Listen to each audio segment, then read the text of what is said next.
Yo, what is up guys, Slow-Mo Backslap here, backslapping you with another video, and today we're going to talk about a new strategy RPG that looks like it may take the gaming community by surprise. That game is called Lost Eidolons, and Lost Eidolons is being developed and published by Ocean Drive Studio. This is their very first game as a studio, but the small staff are not new to game development. Now, Lost Eidolons is a tactical turn-based strategy RPG set in a western fantasy world called Artemisia. Players will be cycling between a tactical turn-based grid combat system and a unit management system to succeed in any act of the game.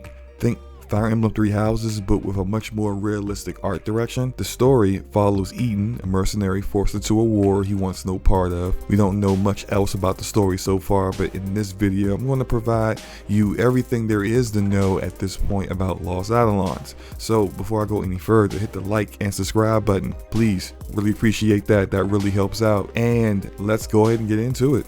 So some of you may be wondering which platforms this game is coming out for. Ocean Drive Studio has confirmed the game coming to Xbox and Steam on PC. They haven't ruled it out coming out on PlayStation and Switch, but Ocean Drive Studio is a small team, and according to comments made by creative director Jin Sang and community manager Pat Wynn, they are just focusing on the PC version at this time. There are going to be a total of 21 combat classes in the entire game, but you'll start out with just 2 for Eden. There will be 1 class that will be solely dedicated to that main character as well, which means you'll have 18 other classes to switch to for the other characters that you get in the game. How long will the game be? In early access, there will be 16 episodes of the full campaign available. When the full game comes out, it will be 24 episodes available. Director Jin Sang said he estimates it will take you 1 hour to complete a full episode, but considering the combat sections and prep time a player may take in between battle, he estimates it may take 30 to 40 hours to totally complete the game. Now, you may have heard, if you've been following this game, there is a Kickstarter, but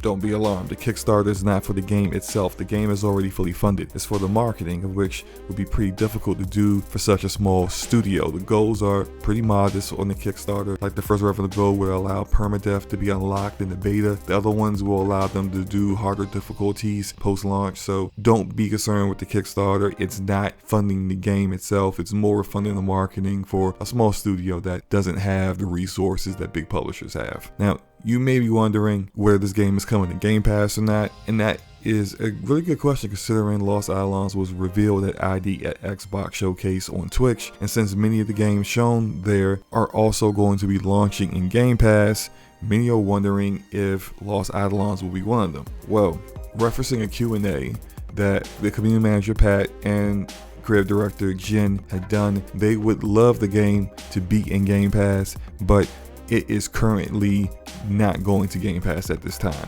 Doesn't mean it won't change before launch, but as of now, it's not in the cards. Additionally, the game will also not have multiplayer. They would like to add multiplayer, and it was something they were planning on doing in pre-production of the game, but it is currently not in development at this time. If the game reaches great success, then they will certainly go back and add it post-launch. And the final 2 things that you should know about this game is, like all strategy RPGs, it deals with permadeath, but it's going to deal with it in a different manner than you may see in these kind of games. Characters that fall in battle won't be dead, but you'll no longer be able to use them in battle. Some of these characters are important to the story, so I'm thinking maybe they'll be too maimed to continue to fight. It seems like that's still a bit vague in how they will still be a part of the story, but their roles in the story is too important for you to lose them completely. So although you will still be able to interact with them in cutscenes, outside of battle, in battle, you will not have them or their unit available to you any further. This choice kind of solves an issue that I had with Fire Emblem Three Houses, an amazing game, but something that I noticed and it always seemed to kind of bother me, where if one of my students died in battle, you would still see dialogue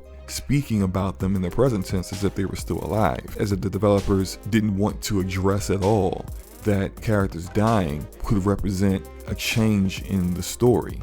Additionally, older strategy RPG games like Final Fantasy Tactics would not allow you to kill off the main characters in the game.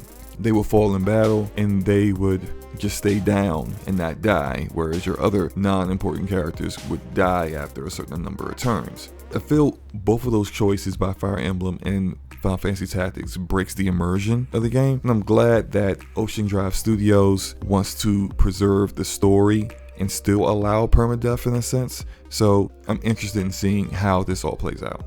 And finally, narrative choices. This is an on-rails story experience, so the story is pretty much set in stone. There aren't a lot of choices, but it will have multiple endings. So there is some small choices that you will be able to make to get whatever ending that may come of that. But that's it for now. As Lost Eidolons gets closer to launch, I will have more content to provide on this game. I'm definitely looking forward to trying out the beta and giving it a shot later this year. How about you? Are you interested in this one? Let me know in the comment section below. Hit the like button if you liked the video, the dislike button if you didn't. It's all good. And hit the subscribe button if you want to see more content like this in the future.